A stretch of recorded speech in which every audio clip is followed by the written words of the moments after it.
Hi there, Randy Green here, video 6. So we were at the whole relative reality, dynamic, time matrix, fifth dimension, future things going on, and the problem with how do you prepare for something without drawing it into your system prematurely? Because this is a matter of energy and consciousness, and this is the understanding of relative reality dynamics, which I explain in the whole completed class 1 and 2, as well as the new grand cycle transition class 1 and 2, where I talk about the principles and the pillar project and some of the things we were to learn there, which is why we have the division into 7 pillars, or actually 6 pillars, that goes with pillar 1, 7, 2, 8, 3, 9, 4, 10, and 5, 11, and 6, 12, from where you, through different stages and phases, develop this without drawing it, without manifesting it, actually more correctly, without manifesting it prematurely, where you can say the outer rings of our universal setting are not ready yet for the humans that were in the lesser developed rings.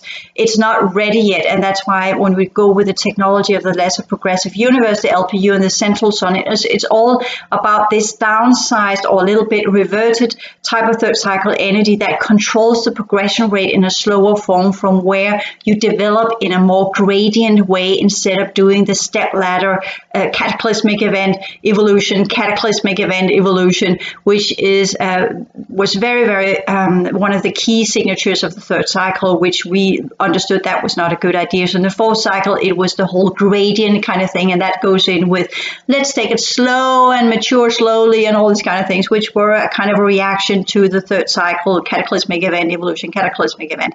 But the human DNA still responds, because of manipulation, to the third cycle energies, which means that our DNA is not necessarily developing itself in a gradient way. We know from epigenetics, over one generation, you can alter the code sequences of which switches that are turned on and off in the protein chains around the DNA, which will then define which kind of RNA coding that's going to happen, and which type of enzyme that is going to be released, and which of the codons, as it's called, within the DNA that is going to be activated or not activated, and what kind of enzymes and proteins they will create due to that new type of coding. It just takes one generation, and that's what's happening right now with the gene modification. The majority of the gene modification right now is going to be focused on the ones that are going to transit to Mars, and the preparation for people to be able to travel to Mars, first in rockets, later on in the fourth dimension, which will just use the original gate system. And there is a gate system between our planet and Mars. I have clear memory of literally walking from Egypt, the gate system in Egypt, and walking through, it's not even a tunnel of light, you literally just, you walk into the gate, it's a door, and then you go out on another gate on Mars. Very simple. You're not going through a tunnel of light or a quantum Einstein bridge or something stupid like that. It's not even a quantum tunnel because that's after the timeline event kind of thing. But we built different types of bridge systems that were concurring with the original construction of our solar system that technically runs on LPU types of technologies, which were the ones that we were able to preserve these aside from the timeline event.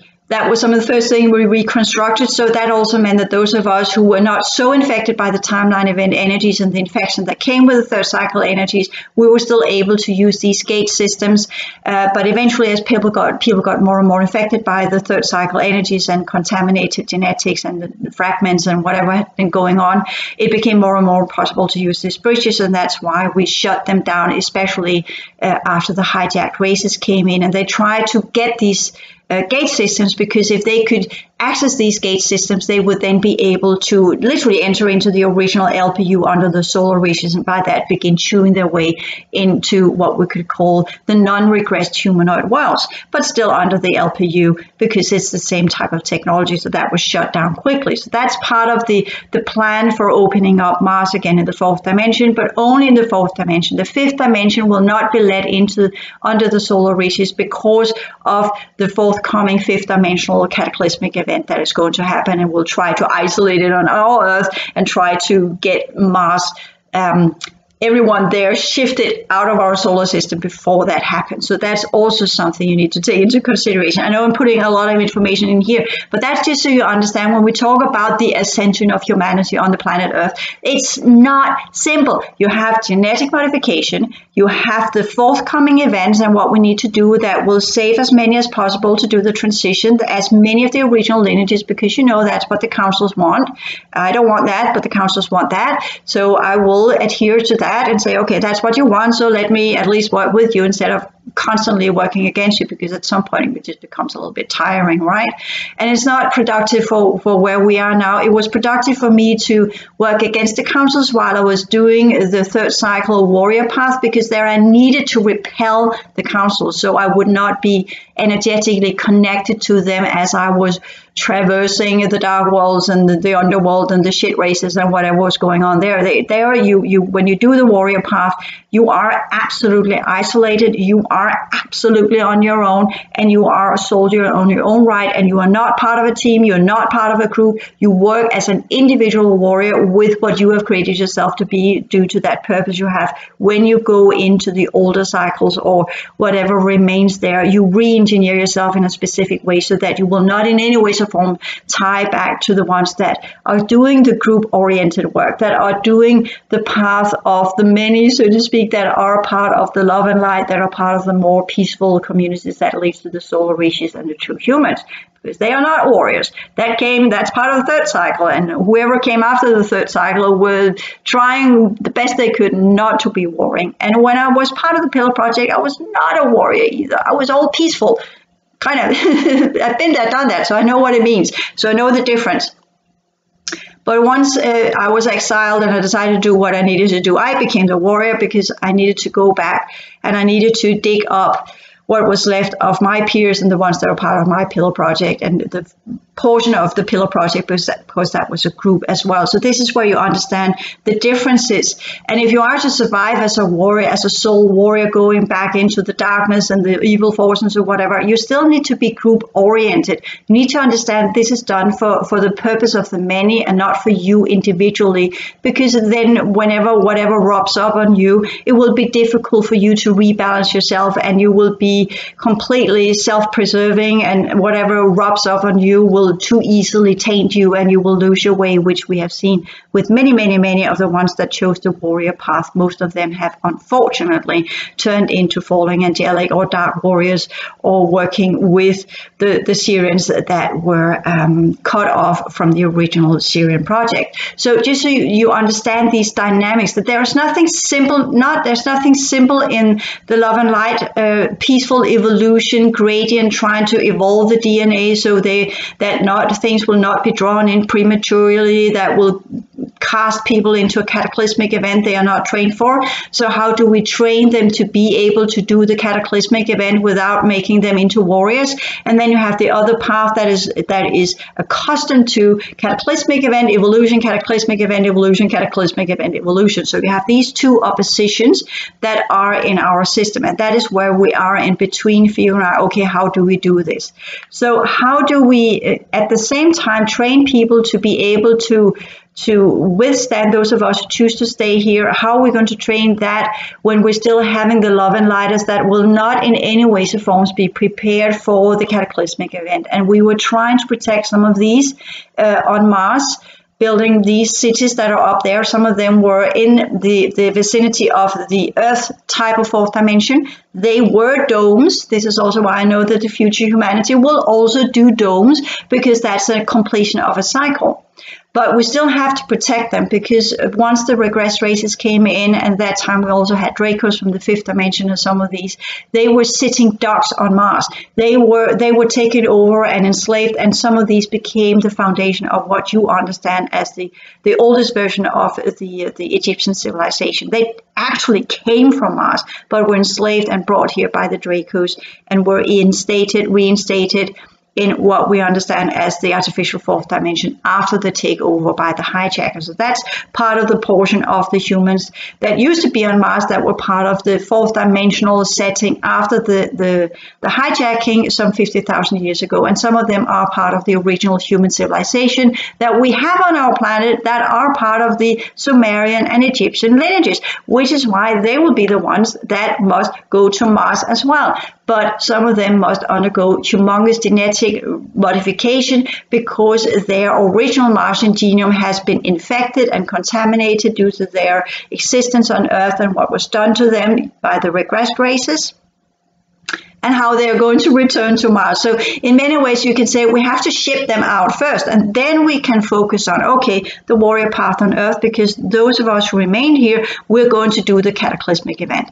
So that would be kind of, and I think that's very, very much in alignment with what the planetary hierarchy are doing. And they're just probably playing mind tricks on me, making me go through all of this by asking me the questions. So I began thinking about, okay, what would I do? And when you think about what would you do, you then have to take all the implications into consideration, and you are laying out things, and you think, what's the right strategy, and what are we dealing with? What are we to preserve? What are we to let go of? Or what are we to prepare for? And what training is necessary for the one group? What training is necessary for another group? We look into the past. What did we do wrong there? How do we do this without provoking relative reality so we don't draw in the cataclysmic event prematurely? How do we preserve and push that ahead of us?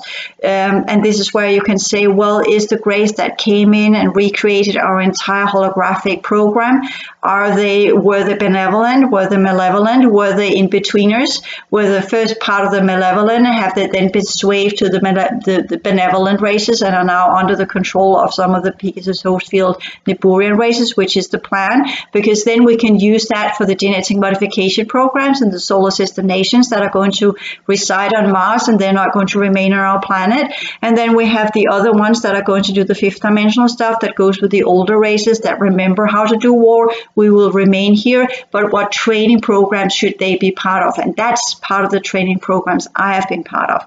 So with that understanding also, well, how do you create a fifth dimensional warrior that is able to deal with the dark forces? And that's in that light you are to see all of the programs I've been part of which many have failed.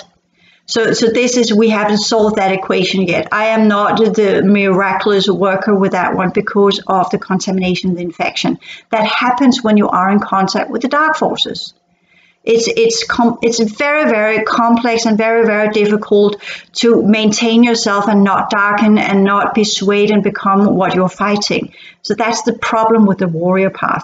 The problem with the love and light path is that it's way too naive, and it becomes way too complacent, and it's very, very too easily fall asleep. It's not progressive enough because the gradient evolution is not progressive enough. It doesn't run with the cycles as it's supposed to, and that's part of what we had in the holographic metaverse and why the laggards that were put into the fourth cycle, they became complacent. They just became like the bull Ferdinand, just sitting there smelling to the flowers and doing absolutely nothing. So that was a complete counter reaction to the warring mentality. They became completely peace lovers and just sitting there, you know, the hippies, the love and light, and just floating around. Everything is love, and if we don't just do group meditation, everything will be good and fine. And they didn't progress at all because they were good. I'm good here. It's nice. I'm just doing my crystals and my things and my flowers, just floating around the bull Ferdinand from Disney with wings kind of thing. So that's the problem. That these are the two issues that we are dealing with when we're talking about the warrior path. They are unfortunately closely connected to the previous cycle and what they are dealing with there, and the fourth cyclers that came, the bull Ferdinand, and all they wanted to do is just do pottery and smell the flowers and float around and be fairy-like and whatever that was. So these are the two problems we have. So how do we progress the ones that are too complacent of the fourth cycle. These are going to be the new civilization on Mars. We do what the planetary hierarchy has done with them through a series of controlled crises, from where they do a slow step ladder evolution, a smaller cataclysmic event that will prepare, that will push them a little bit further, a personal crisis. That's what the planetary grid program originally were supposed to. But they had not seen what would come from the dark forces and what the dark forces used the opportunity for, and they did not foresee the growth that of the dark forces that are still doing humongous wars, enormous upgrade, taking over, possessing, fighting, 4-year cycle, completely changing the surface of the human genome.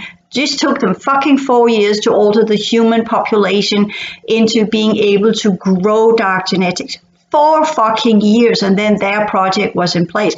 Yes, they began already back in 2007, and yes, they had prepared since the Second World War, but that's all it took. And yes, they had different moms that were brewing these children, that were dormant. They were controlling it by light technology, so they did it under the radar so that the councils couldn't see it. They had this dual template kind of thing, and then they just put it all into activation in 2016 and altered the complete human genome structure, which set back quite a lot of the stuff that we were supposed to do. The question is, was the corona even supposed to rise up at all due to what they have been trying to do since the Spanish flu, and what they had been trying to accomplish with little outbreaks here and there and controlling that type of illness? Which of course technically dates back to the timeline event and the infection. So these are some of the considerations. Again, if you ask the question, Randy, what would you do? Well, as it appears, if that's been the strategy for now, it appears to be the best strategy, but we're still having an unknown here. And that is, even though that was the strategy, we still have the growing factor of the fifth dimensional darkness that is there, and it's stronger now present on our planet than ever. So you can say the strategy of the last 100 years cannot be the strategy that can be implemented for the next 100 years. And this is what the symposium technically is about. And I don't have any answers ready now, but they asked me the question, which led me through the different thought processes, which led me to explain it to you, because whatever will come now are teaching systems. Whatever will come now are smaller cataclysmic events. It's not going to be the big cataclysmic event, because technically the Dark Ones doesn't want the big cataclysmic event, but they want to prepare as well. They want human vessels from where they can participate in the future generations that are going to do this cataclysmic event, both on the physical level as well as the mental level. The human civilizations to begin with will develop in that direction, those of us who are to stay here. And they are preparing for their portion of humanity that are going to stay on our planet. So we can say, okay, are we going to have humans that will be part of that cataclysmic event? Will we even do the wars in the 23rd century somewhere, or 24th or 25th century or whatever? Will we participate in these wars? What we just leave, abandon planet, go to Mars, and all become the love and lighters and go back under the solar rishis? And that is the question that needs to be asked. Are there humans on this planet that needs to complete their soul evolution by meeting their devastation in the cataclysmic event on our planet? Is that what's needed for them to completely recalibrate themselves and get back on track in what we call the original fifth dimensional version of our planet? Because what would technically, our planet needs to go back to the Jupiter system. The energy field of it and everything that's there is the cataclysmic event that is a complete replay of the timeline event. What happened in the first cycles after the timeline event? Is that necessary for these souls to go back to the Jovian system? Is that what is necessary? So, which is why I said I might have to stay, because I came in from the Jovian system, and portions of me were brought here as part of the grid of this planet as it was pushed from the position in the Jovian system and into the inner planets of our solar system, similar to the moon that were pushed in and placed where it's placed. is that the finalization of what I am, so I can lift what is left of me into a new portion of a new type of human that will create this new lineage that will then have done the complete cycle of the timeline event and completed the third cycle in the correct manner, having met with the forces of the third cycle and what they have become and fought all of them out? Or can it be done in a gradient way, which is also part of the projects I've been part of, just putting it all into a bigger context. So even though it seems as this has been horrifying for me and I've been a fucking guinea pig in these things, well, is there a kind of, the law of the one? Someone has to go first. Someone has to do it holographically first, which I know the majority of the things I've been going through, 98% of it has been completely holographic. So was that enough to alter my genetic structure into a way that would be able to create a human civilization that will be able to finalize the energetic grids of our planet? Or should we just let the new grand cycle take care of it and chew it all away? And in that one hope to push out the dark forces out of our solar system, hopefully they will dismantle with the cataclysmic event of our solar system as it becomes a neutron star and then eventually goes into a complete black hole. Is that what they're hoping for? But will they actually cease to exist by that? Or will they then mobilize themselves and come back in a later cycle, as in, for instance, in the 11th cycle, which the solar riches will be forced to do because their cycles only go to the 11th? And how will these dark old Syrians that then have made it into the 11th cycle in a complete dark parallel universe, which I talk about in whole integration class 5, they are already mobilizing to get into the 12th dimension, which is part of the true humans, because the Syrians used to be part of the original holographic metaverse. Well, then we will have cataclysmic events in the 11th cycle and in the 12th cycle. And you can imagine what kind of beings we would be in these cycles and how that would not be a cataclysmic event in a solar system contained within one solar system. No, it would then be a cataclysmic event on the universal band, on the universal cycles, and that would affect all 12 universes. Then it would be a cataclysmic war on all 12 universes, and that would be something completely different. So this is also to be taken into consideration, because the dark ones are a pain in the ass. They are a leftover or something that was not dealt with originally, which goes back to where I said so in the councils after the timeline event. This is what we foresaw in that, and that's what we foresaw it already. We knew it was coming, and that were the implications. And their first move was to say, okay, let's try to do a gradient upgrading, and that's where the planetary logos that took care of our planet and transferred it from Jupiter, because he was part of the Jupiter project as well, transferred it here and tried to do the gradient undoing of whatever was left of the dark ones and trying to invite them in, and that's why the lunar system came in and all these kind of things, the attempt to take it or nip it in the bud. Well, it was in the small on a planetary level, but suddenly we now have, it has changed into become part of the solar system level, and if we are not careful, then we'll go out to be galactic, and then we'll have the fucking galactic wars, which we had in the third cycle, which we barely made it out of, and then we will, if that's not stopped there, then it will go universally, and that will be the end of all existences within these 12 cycles. So we're not really interested in that one. So as you also know, I've talked about the positive elevation cycles. We are now dealing with, when we talk about the cosmic evil, which is what I've been talking about in these 6 videos. So that is the ramification of this, and that is why certain things need to be done. But the question is, what will the next 100 years come up with that will take care of this issue? Because if you are to ask, okay, if we can contain it in one planet, on one planet, within a completely dying solar system, and in that one make sure that all of the dark ones get into our solar system, take on human form inside our solar system, and then they will become detectable, killable, slayable, fightable, instead of having them floating around as holographic entities, shying away, hiding behind the light, possessing without knowing, not being obvious, not being visible, not being anything. And one of the things that I kind of, and I know the dark ones want to become visible, they want to take in human form,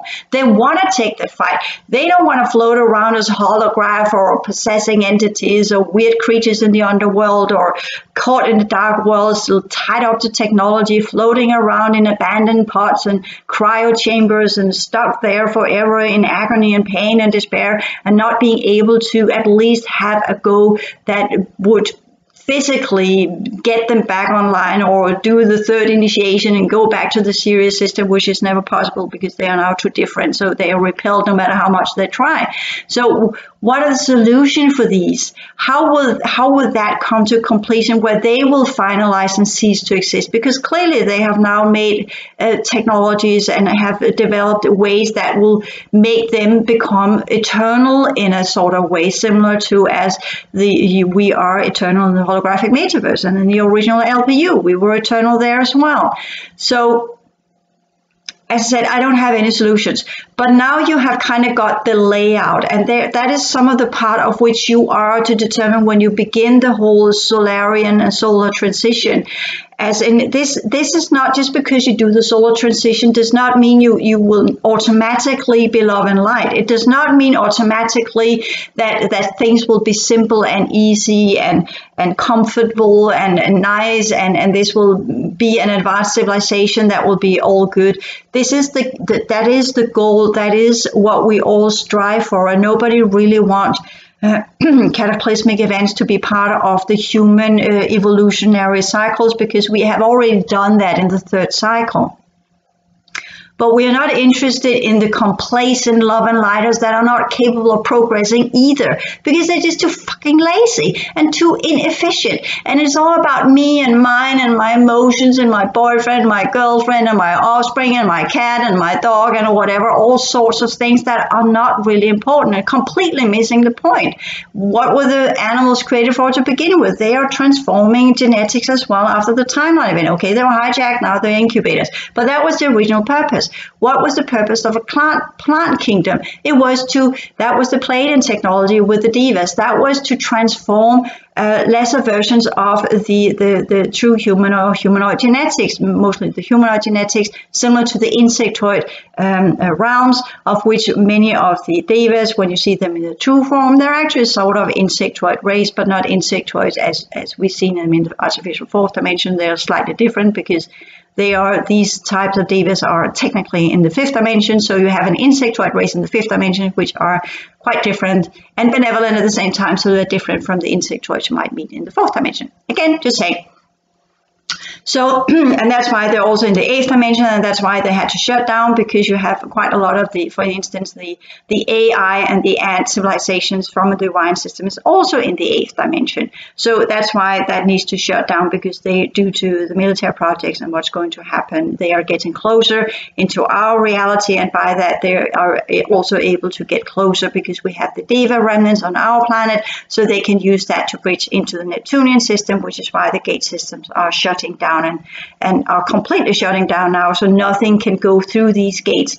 And then Neptune is being abandoned and left behind, and whatever's in that system are doing the similar retraction as we have seen in the Jovian system. Jupiter is completely, it exists, the lowest point of the Jupiter system is in the sixth dimension. The lowest point of the Neptunian system, whatever's left in our side, inside our solar system, will be in the ninth or in the 10th dimension. They might even consider completely shutting it down and just leaving the rest to decay and cease to exist entirely and retract to other parallel realities and leaving absolutely nothing behind.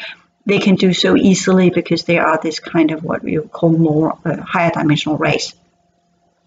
So that's what's in the making. But if that happens, that means that all of the outer planets of our solar system will then have no viable force in them, and that will actually change the orbital setup of our solar system, because then there will be no higher aspect whatsoever of our solar system. And that we saw that with the taking down of the upper template that were part of the Jovian system, shutting that one down and shutting down the Jovian system to kind of create a bridge. But that has not been enough, and this is also why the Neptunian system is now choosing to close down entirely and withdraw. And that has been how it has been. So we are at the same time, while we're closing down the viable systems of our solar system and retracting these and pulling them out, that will force us closer also to the abyss and the dark forces. Again, I'm just saying the implications of the choices that needs to be made are huge. There are no easy solutions for this. And you could say, what would be, again, we will go back to, so we can say there are things that are done on a global scale, and that is done by the races that still have a possibility to do the elevation, and they should rightfully do so. So the question is, we cannot expect them to come in and get tainted and get stuck in our hellhole. So the question is, those of us who are on the inner planets that are in this hellhole, what do we do? We need to focus on what do we do? We are here, we're the ones that are incarnated, we're the ones that needs to deal with this shit, and we have got two opportunities, the more complacent, less progressive way through Mars, or the more quickly path through the warrior that will go where you go into the darkness and you come out on the other side as a completely reconstructed light being, just to put it that way. That's, if you go with the Keylontic sciences, that's technically what the diamond sun DNA is about. That's the one that has done the melting from coal into diamond, and that's the fucking tough path. And not that I'm doing the diamond Keylontic sciences kind of things, but that's a portion of the Sirians, and that is part of the initiation system. But the Bailey material goes with a different, that goes more with the Sirian A version of it, whereas the Keylontics more go with the Sirian B version of it. So again, we have different ways of doing this. But just so you know that when you have within the different fifth dimensional teaching systems that talk about the diamond sun or the rainbow energy field and whatever, that's the one that has transformed all the darkness. But if you do the rainbow kind of thing, you transform it into frequencies, so that's the artificial fifth. So again, you need to again know that this is not just that way. It has the crystalline Sirian Bs, as I call them in my Souls of Humanity.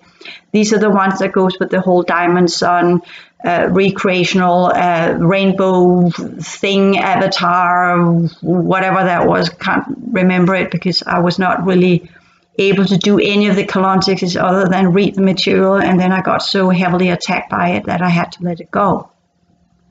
So that's not my path either. But the point being in this one, when we decide to do the solar transition, there is an initial choice that needs to be made. Are you a warrior or are you an avianist? Let's just call it that one. Are you reptile or are you avian? Are you angel or are you a Draco? Literally putting it that way. Are you going to do the tough path and remain on this planet and fight, or are you going to do what you can to transit into Mars? These are kind of the first steps that you need to ask yourself. And this is not just, oh yeah, I choose this or that and then things will come to me, because this is also under the different races that are going to administer who is going to remain on the planet and who is going to go off planet. That is already in the making. That is the division that is happening on humanity as well. So you will get the offer and then you will have to choose. And you will have the different offers from the different factions that will remain. That is what the symposium, the dark ones have already been there and laid out their plan of what they want to do. And they will do whatever they can do to sway people to go to their factions now. That they will do that the next 100 years. They will do it they already got a footing inside our reality that happens the last 4 years. They're not going to let that one go, and they're going to play tough ball to get what they, not softball, but tough ball to get what they need to get, so they can create their militant forces within our current civilizations, as they have done throughout time since Atlantis, in growing up and becoming lesser. And that will force the hierarchy and whoever's left here or to also take that into consideration, because the choice, could we just abandon planet and leave it all to the dark ones so they will then take it over and suck it into the dark ones? No, because then they would have the original grid of the sixth dimensional that belongs to the Jovian system. So some of us have to remain. And that is when we talk about when I went to Australia, what was my attempt to do there? That was one of my attempts to try and shut down the Lemurian grid that had remnants of it in the Australian grid, and that did not succeed. So that's not a possibility. We even tried to transfer it out of Australia, which did not succeed either, because there are quite a lot of the underworld in Australia is connected to the Lemurian grid that fell, and that is very, very strong in Australia. As long as you have the fallen version of a grid, it will keep the opposition of it within its like an infinity sign. It will always be the opposition of it. It will always be tied to the unfinished business. Unfortunately, that's one of the laws, and that's why the cycles, you can't just shift from one cycle to another until you have cleared out what you are to leave behind. And that's why I'm here technically, because I got a lot of stuff cleared or connected in this system, including knowing that this would be the cataclysmic event of our planet, and our planet used to be part of Jupiter, and the solar project or the Pillar project were part of Jupiter, and I were part of Jupiter project. So therefore, portions of me have been forced to be on the planet, and that's why I've been on the planet from time to time to try to clear out that mess. And that's why I'm here now, not in this form, not by my choice, but it had to be this way. I'm still doing the same type of work as I always do, because we know, those of us who go back to the older system, we know what that can lead to. We know what it will be drawn into the future, and we know it has to meet its cycle, and we know it has to be completed, and we know it has to be completed in some way. The way I've been approaching it is my attempt to try and evaporate and take care of everything the best way I could, so I wouldn't draw whatever's left of me in the future worlds would not still be linked to the past, clearing out my entire past and everything that had my signature on it. That has always been my approach. But can it be done on a global scale? That's the question. So with all of these considerations played in on a quite high level, that is higher than I normally do here. This is technically what I usually do in my classes. But since we have gone into the Dark Ones already played out what they want to do. This is part of the war strategy. You tell your enemy what you're going to do. This is the good old way. And then you play trickery and manipulation and fuckery and whatever you can do. And they're going to play hardball. They are not going to let this one. That the next 100-year cycle is very, very important for them, because it's been a while since they had that strong footing they have now. We are going back to the Middle Ages. That was the last time they were very strong, technically in the times of the Templars. So that was in the 1100, and what happened there, and after that time, and then it met its completion in the 1500, and then they were pushed out again. So this is their time. They're not going to let go of this time. They have deliberately aligned themselves with a lot of the aliens we now know of from the military projects of the 50s and yada, yada, yada. So they have a very, very strong position now. And that forces the hierarchy to take a different stand of their gradient evolution, because as someone is playing hardball, if you don't play hardball back due to the principle 2, the balancing principle, well, that will create a humongous imbalance, and that will have ramifications, because things, when we talk polarity systems, things needs to be in balance to be able to transform and transmute. If they go into imbalance, then it creates another dynamic that will create stuff that will have this imbalanced thing in it. While if you do have balance between two polarities, you can either transmute it upwards or you can transmute it downwards. And that's why it needs to follow with what the Dark Ones are doing. So they are technically setting the pace right now. And that is some of the discussions that are going on in the symposium right now. And that will be some of the things that we will see that will come up within the next 4 years or 3 years. We already know that we have the presidential election in 2024. We are going to have elections throughout Europe. That will be new prime ministers that will come there. Which faction will they belong to? What will they be part of? That will set the tone for how the planetary hierarchy, what final conclusions they will come to in 2025. So we have not got the answers yet, but we have got trends, we have got implications, we have got future understandings, We have got a little bit of understanding of the law of the cycles, and things are much, much more complicated. It's not just about us on this planet. It's about it's kind of, you can call it triage. It's about assessing what is there and what is the right move to do to contain the catastrophe. And how do we do this? And it's not going to be, oh yeah, humans will be evacuated to Mars, because that will violate the original progression dynamics. So that is not going to happen. Nobody's going to come and take you to Mars. You will have to undergo DNA modification to be able to go to Mars, and that will be part of whatever is going to happen the rest of this century. We will have to develop new types of technologies which we can use here and on Mars. That would be part of the gradient, the social structures that will change. Humanity must change their way of perceiving things as being peaceful and nothing is bad and no harm will come to me, and I just need to sit down and meditate and then everything will be good and fine, and take on their cross and their responsibility to develop their energy system, and not being complacent, and know this is not just about I do this because of the continuation of the planet, or I need to sustain or sustainability, or save the rainforest, or be kind to the animals. This is about, if you do choose to work with animals, you need to upgrade them and transform them and help them to become intelligent beings that are fulfilling their purpose as what they used to be. When you work with plants, you need to work with plants in the way they were supposed to develop, aside from the fact that they are now completely holographically controlled. So what can you do with this holographic technology that creates plants, that technically creates a type of food? How can you work with that seen in the light of, well, in the future we will be a water planet. So what would that mean? Not that we will have density 1 planets, and we'll probably not live by planets at that time, but how can you work with plants, even though that they are completely holographic now? But can you use this technology if you see yourself in dome systems on Mars that are using the same holographic technology?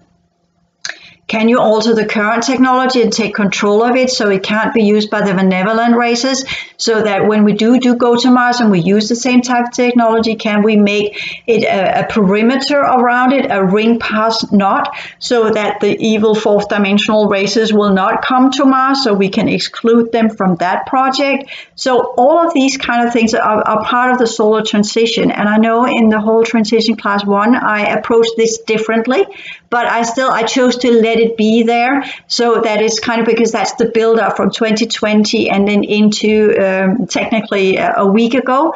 And because I made that series of understandings, I can now make this series of understandings. And if I just put this series of understandings there, then the background of it will be kind of lost, and you'll just have jump or gaps in the continuation process of developing your human genome and your human understanding. Because as you know, what you think is what you feel, and what you feel is what you alter your DNA into becoming. So this is not me making a sales speech for the planetary hierarchy. It's not me making a sales speech for the solar system nations. It is not me making a sales speech for any of the factions whatsoever, because technically I got my own things to deal with. But as being able to perceive these levels, and since I am highly involved with it, you can compare it with if I was extremely political active and I was part of the scientific communities and I was approaching the things that are going to happen on our planet with the melting of the ice glaciers and with the rising of the temperatures and climate changes and the extreme environment that we are getting into and how we survive this and what are the solutions for this. So it's just the same approach. It's just on 2 different levels. It's what will happen on the higher level will ripple into the physical level, where these will be the challenges that we need to deal with. So the physical realm will have to come up with new inventions and technologies that will be more sustainable and run on different systems that will take into consideration of transforming lesser types of energy into higher forms of energy, and not fossil fuels that are burning off stuff and creating pollution. Fossil fuels create regression. Sustainable energy creates progression. So this is also when we choose, those of us who are here now and are going to live the rest of this century, what kind of work are we dealing with, how are we approaching the animals that we choose to be around with, how are we approaching the children that will be born, how are we approaching school systems, how we're approaching political systems, how we're approaching all these kind of things that should be a prelude for a future humanity under very, very different conditions that we are accustomed to. And how do we do that transition from current understanding and civilization and climate and magnetic field composition and into what will come our way? What are the sciences needed to do that? What are the psychology needed to do that? What are the family setting needed to do that? What are the school system? What do they need to do? What are the political systems? What do they need to do? And at the same time, we have the whole counterforce coming in and saying, yeah, we are preparing for our future as well, and we're using the exact same systems you were using. So this is something that we need to take into consideration with everything that we are doing. We are opening up because we're going to the higher dimensions where polarity works in a completely different way. And that is also part of our maturing process into becoming an advanced human. And again, as I keep saying, this is also part of the whole academy. I've barely begun this work because I've been so caught up in the last 4 years in the dark ones trying to get their grip of our reality and the fights I had to do what I could do to push back what I was possible and capable of pushing back and evaporating and undo and ensure that it wouldn't, at least might not in others, but at least not get a grip in me. So that I have ensured to do that and shut that door for me. And then now it's a matter of, okay, what will I do with the knowledge I now have seen in the perspective of these two major pathways that are going to unfold for humanity, stay or go, and warrior path or complacent path, or love and light, let's call it that one, working with sciences in a different way. But what's the right progression path for the ones that goes to Mars? And what are the progression paths for those who remain as warriors? And to be honest, I don't really feel inclined to do the warrior path anymore. Been there, done that. So as I said in the first 4 videos, and I ended with that one saying, I am a little bit more inclined to actually go the Martian way and the sciences and the new progression systems, but we'll see. I might jump right on board on the Jovian system, what needs to go with the Pillar Project. That is a possibility as well. So again, for all of us, when we do the solar transition, it's not just about going into the density 2 energies.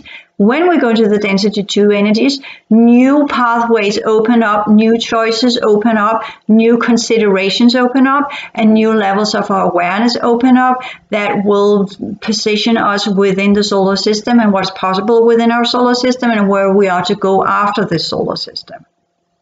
So, yes, I think that's about what I wanted to say in this video. Thank you.